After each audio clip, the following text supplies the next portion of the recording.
Financial markets పై పట్టు సాధించాలనుకునే వాళ్ళు Revanth conduct చేసే వెబినార్ కోసం ఈ నెంబర్ కి కాల్ చేయండి. నమస్తే, వెల్కమ్ టు సుమన్ టీవీ. నేను విష్ణు. ప్రస్తుతంతో పాటు ప్రముఖ స్టాక్ మార్కెట్ అనలిస్ట్ జీవి సత్యనారాయణ గారు ఉన్నారు. వారితో మాట్లాడదాం. సార్ నమస్తే. సార్ నమస్తే. సత్యనారాయణ గారు, ఇప్పుడు ఒక లాంగ్ టర్మ్ ఇన్వెస్ట్మెంట్కి ఒక 3 సంవత్సరాలకో ఒక 5 సంవత్సరాలు ఒక లాంగ్ టర్మ్ ఇన్వెస్ట్మెంట్ చేసుకోవాలి, అది కూడా నిఫ్టీ 50 నుంచి మేము కొన్ని టాప్ కంపెనీస్ సెలెక్ట్ చేసుకోవాలి అనుకుంటే ఒక టాప్ 10 to 15 కంపెనీస్ ఏమున్నాయి లాంగ్ టర్మ్ పర్పస్కి ఇన్వెస్ట్ చేసుకోవాలంటే? ప్రేక్షకులకు కేవలం ఒక అవగాహన కొరకు, ఇన్ఫర్మేషన్ కొరకు, ఒక నాలెడ్జ్ కొరకు మాత్రమే మాట్లాడుకుందాం. ఇదేదో రికమెండ్ చేయడం కాదు, జస్ట్ ఒక ఇన్ఫర్మేషన్ కొరకు. అసలు ఏముంటాయి నిఫ్టీ 50లో ఒక టాప్ 10 ఒక 10-15 ఇయర్స్కి ఇన్వెస్ట్ చేసుకోవాలంటే ఆ కోణంలో మాట్లాడుకుందాం. ఓకే, ఇప్పుడు ఎవరైనా కానీ కొత్తగా జాయిన్ అయ్యే వాళ్ళు రెండే అంటే చూడవలసినవి. బిఎస్సి సెన్సెక్స్ 30 కంపెనీలు ఉంటాయి, నిఫ్టీ 50లో 50 కంపెనీలు ఉంటాయి. ఈ 50లో కానీ 30లో కానీ ఆ 30 ఏవైతే బిఎస్సి సెన్సెక్స్లో ఉన్నాయో అవే నిఫ్టీ 50లో ఉంటాయి. ఇంకో 20 ఎక్స్ట్రా ఉంటాయి. మన పని ఏంటిది? పెన్ను నోట్బుక్ దగ్గర పెట్టుకోండి. ఈ పెన్ను నోట్బుక్ దగ్గర పెట్టుకొని నిఫ్టీ 50 ఏవైతే ఉన్నాయో అన్నీ టాపే. కానీ మనం ఏం చేయాలి అంటే 3 ఏండ్ల 6 ఏండ్ల తరాలైనా ఉంచుకోవచ్చు. ఎలా ఉంచుకోవాలి, ఎట్లా ఉంచుకోవాలి ఏంటిదంటే 1992లో ఎన్ఎస్సి ఎక్స్చేంజ్ ఎప్పుడైతే 1000 పాయింట్లతో స్టార్ట్ అయిందో అది ఇప్పుడు 25,000 వరకు వచ్చింది.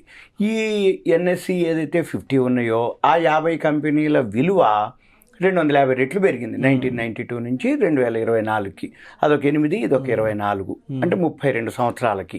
అయితే మనం ఏం చేయాలి? ఎప్పటికప్పుడు చేంజ్ చేసుకోవాలి.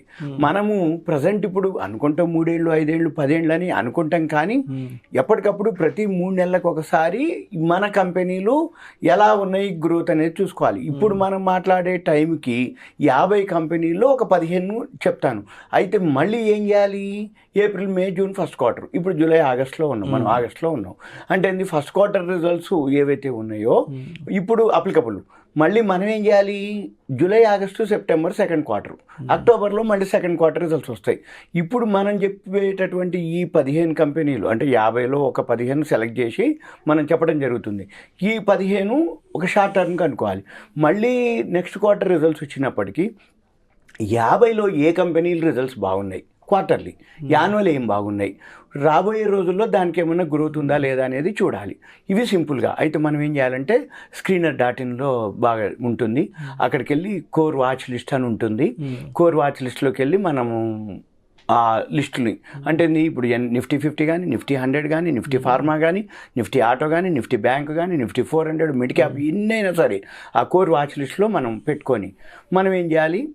ఆ కాలమ్స్ ఉంటాయి, ఎడిట్ కాలం అని అక్కడనే ఉంటుంది. ఆ ఎడిట్ కాలంకి వెళ్ళి మనకి ఏమేమి ఫీచర్స్ కావాలనో అవి ముందు సెలెక్ట్ చేయాలి.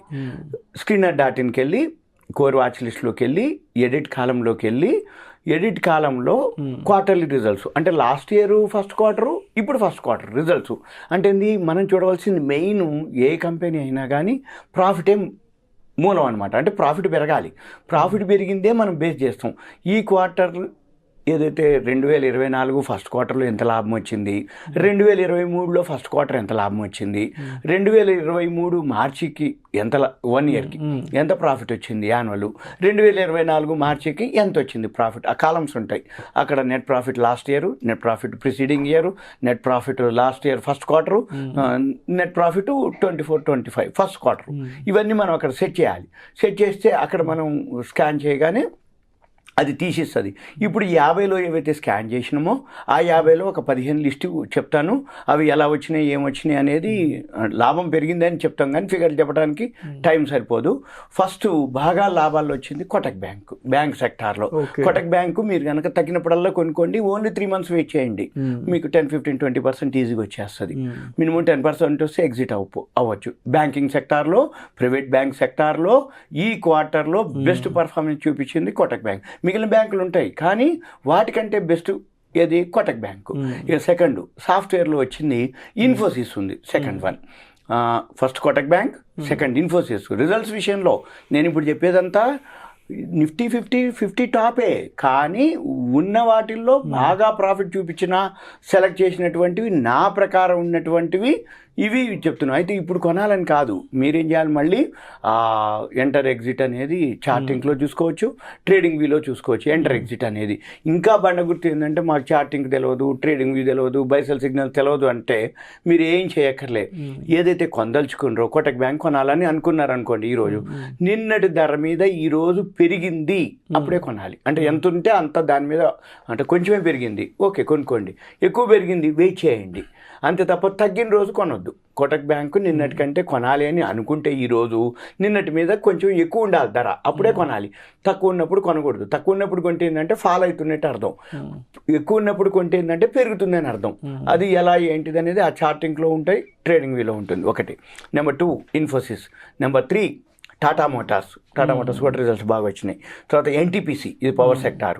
అంటే ఒకటి బ్యాంకింగ్ సెక్టార్, ఒకటి సాఫ్ట్వేర్ సెక్టార్, థర్డ్ వన్ వచ్చి ఆటో సెక్టార్, ఫోర్త్ వన్ వచ్చి power sector NTPC, fifth one వచ్చి ఎయిర్టెల్ టెలికమ్యూనికేషన్. ఇప్పుడు 5G స్పెక్ట్రమ్ ఇవన్నీ వాటిల్లో ఎయిర్టెల్ బాగుంది, ఏది మొన్న ఫస్ట్ క్వార్టర్. మళ్ళీ 6th వన్ వచ్చి హెచ్సిఎల్ టెక్, మళ్ళీ ఇది కూడా సాఫ్ట్వేర్ సెక్టార్, మన ఐటీ సెక్టార్ కిందకి వస్తుంది. 7th వచ్చి బజాజ్ ఫైనాన్స్, ఇది ఫైనాన్స్ సెక్టార్ కింద ఉంది. మళ్ళీ బజాజ్ ఫైనాన్షియల్ సర్వీసెస్ 2 ఉన్నాయి. అయితే రెండిట్లో కూడా మీరు చూసుకోవచ్చు, ఒకటి 6,000 చిల్లర ఉంది, ఒకటి 1,600 ఉంది. ఏది బజాజ్ ఫైనాన్స్, మీకు ఏది అనిపిస్తే ఆ 2 కూడా బాగున్నాయి. బజాజ్ గ్రూపే కాబట్టి ఒకటి ఎంటర్ అవ్వచ్చు. పెద్ద అమౌంట్ అనుకున్న వాళ్ళు 6,700 అనుకుంటే 1,600 పర్లేదులే, రేటు ఎక్కువ ఉన్నాయి ఏం కాదు, పెరిగినప్పుడు అదే బాగా పెరుగుతుంది అనుకున్నప్పుడు 6,700 అందుతుంది, అది ఎంటర్ అవ్వచ్చు. తర్వాత మారుతి, ఇది కూడా ఆటో సెక్టార్ కిందకి వస్తుంది. తర్వాత అదాని పోర్ట్, అది అదాని గ్రూపు పోర్ట్, ఇది కూడా ఓకే బాగుంది. తర్వాత సన్ ఫార్మా ఉంది, అది ఫార్మాస్టికల్. ఈ సన్ ఫార్మా గురించి చెప్పాలంటే ఇండియాలో ఫస్ట్ లార్జెస్ట్ ఫార్మాస్టికల్ కంపెనీ. డయాబెటీస్కి ప్రతి వాళ్ళు రెగ్యులర్గా వాడే మందుల్లో సన్ ఫార్మానే లీడింగ్ అనమాట. వరల్డ్లో 5th largest company sun pharma. అందుకని ఫార్మాలో మిగిలిన చాలా ఉంటాయి, నేను కాదనట్లేదు, కానీ రిజల్ట్స్ విషయంలో కానీ, అంటే డయాబెటిక్స్ ఎక్కువ పేషెంట్లు ఉన్న కొద్దీ ఈ సన్ ఫార్మా ప్రోడక్ట్స్ ఎక్కువ సేల్స్ ఉంటాయి అనమాట. అందుకని సన్ ఫార్మా ఓకే, తగినప్పుడల్లా కొనుక్కోవచ్చు. Fundamentals okay, 5th largest. మన ఇండియాలో అయితే లార్జెస్ట్లో ఫస్ట్ కంపెనీ. ఇక ఇది నెక్స్ట్ వచ్చి టాటా స్టీల్, ఇది స్టీల్ కంపెనీ.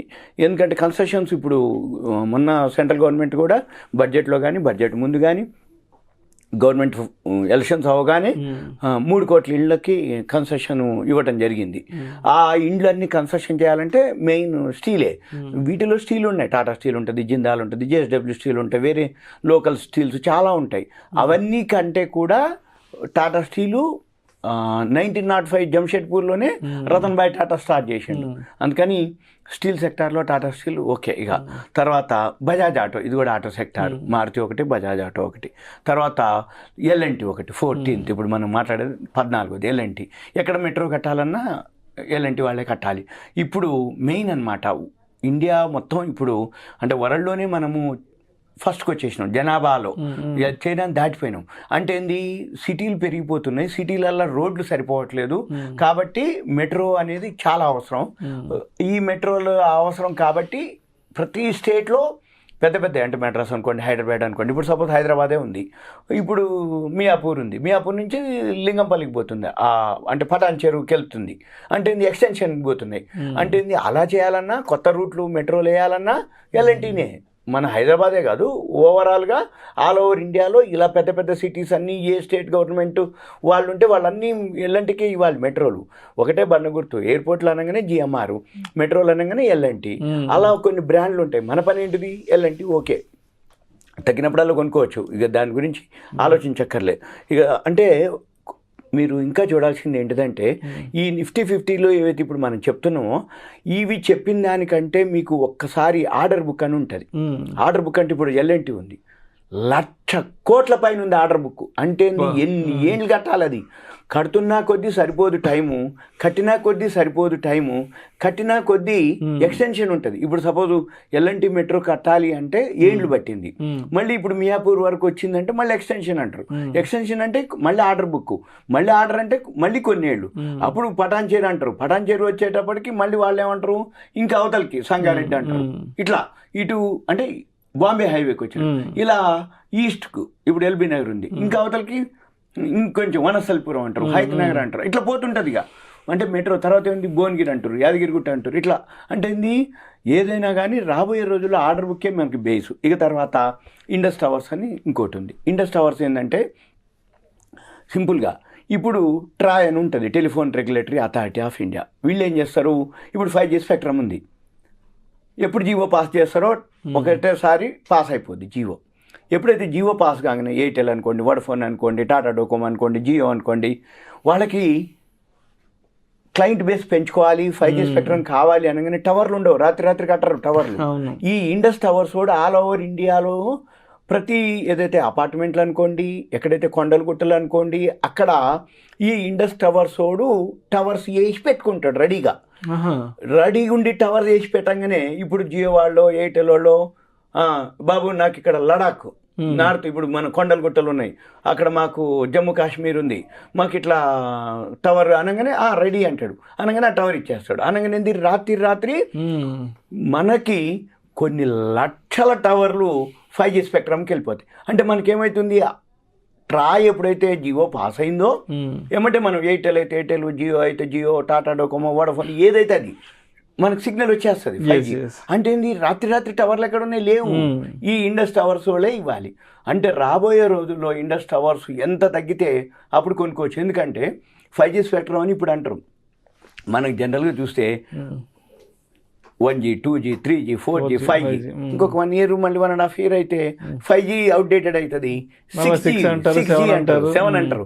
అంటే అవుతున్న కొద్దీ టవర్స్ కావాలి, అప్గ్రేడ్ అవుతున్న కొద్దీ సెల్ ఫోన్లు మారుస్తుండాలి, సెల్ ఫోన్లు మారుస్తున్న కొద్దీ ఇండస్ టవర్స్కి ఇక సేల్స్ చూడొచ్చు, ప్రాఫిట్ చూడొచ్చు. ఆర్డర్ బుక్ ఎన్ని టవర్స్ కట్టుకుంటూనే పోతాడు. అంటే విలేజెస్లో అనుకోండి, కొండల్లో గుట్టల్లో, డిస్ట్రిక్ట్లో అనుకోండి, ఎక్కడైతే అవుట్స్కట్స్ మనం అక్కడ కూడా వీళ్ళు టవర్స్ వేస్తారనమాట. అందుకని ఈ 15 ఇప్పటి వరకు ఇది కూడా ఒక క్వార్టర్ వరకే నేను చెప్తున్నా. ఎందుకంటే మళ్ళీ సెకండ్ క్వార్టర్ రిజల్ట్స్ వస్తాయి, ఏప్రిల్, మే, జూన్, జూలై, ఆగస్టు, సెప్టెంబర్, అక్టోబర్లో మళ్ళీ సెకండ్ క్వార్టర్ రిజల్ట్స్ వస్తాయి. ఈ సెకండ్ క్వార్టర్ రిజల్ట్స్ ఇప్పుడు ఈ 15 కనుక అలానే కంటిన్యూ కనుక ప్రాఫిట్ కనుక ఉంటే మీరు కంటిన్యూ చేసుకోండి. లేదు ఇంకో 50లో ఎప్పుడైతే ఈ ఎడిట్ కాలంకి వెళ్ళి లాస్ట్ ఇయర్ సెకండ్ క్వార్టర్, ఈ సంవత్సరం సెకండ్ క్వార్టర్, అంటే అక్టోబర్లో చేయబోయే పనికి మీరు ఈ సెకండ్ క్వార్టర్ రిజల్ట్స్ని బట్టి బేస్ చేసుకొని మళ్ళీ మీరేం చేయాలి, ఆ 15 పెట్టుకోవాలి. మీరు ఎస్ఐపి చేసుకోవచ్చు, ఇన్వెస్ట్మెంట్ చేయొచ్చు. ఇలా కంటిన్యూగా సంవత్సరానికి 4 సార్లు కనుక మీరు ఇన్వెస్ట్ చేస్తే 1 yearకి సింపుల్గా ఎట్లా లేదన్నా 1 time వచ్చేస్తాయి. సింపుల్గా ఏం చేయక్కర్లేదు. ఇంకా ఏదైనా అనిపిస్తే Nifty 50 అయితే safe. Right, thank you Satyanarayana గారు. సుమన్ టీవీ ధన్యవాదాలు, థ్యాంక్ యూ. ఇదంతా మీకు అవేర్నెస్, ఎడ్యుకేషన్ పర్పస్. రైట్, ప్రేక్షకుల విజ్ఞప్తి, ఈ వీడియోలో మాట్లాడిన అంశాలు కేవలం ప్రేక్షకులకు ఒక అవగాహన కొరకు, ఇన్ఫర్మేషన్ కొరకు, ఎడ్యుకేషన్ పర్పస్ కొరకు మాత్రమే వీటి గురించి ప్రస్తావించడమైనది. వీటిని రికమెండ్ చేయడం అయితే మా ఉద్దేశం కాదు. పెట్టుబడులు పెట్టే ముందు మీ అడ్వైజర్ని సంప్రదించి మాత్రమే తుది నిర్ణయం తీసుకోగలరని మా మనవి. నమస్తే.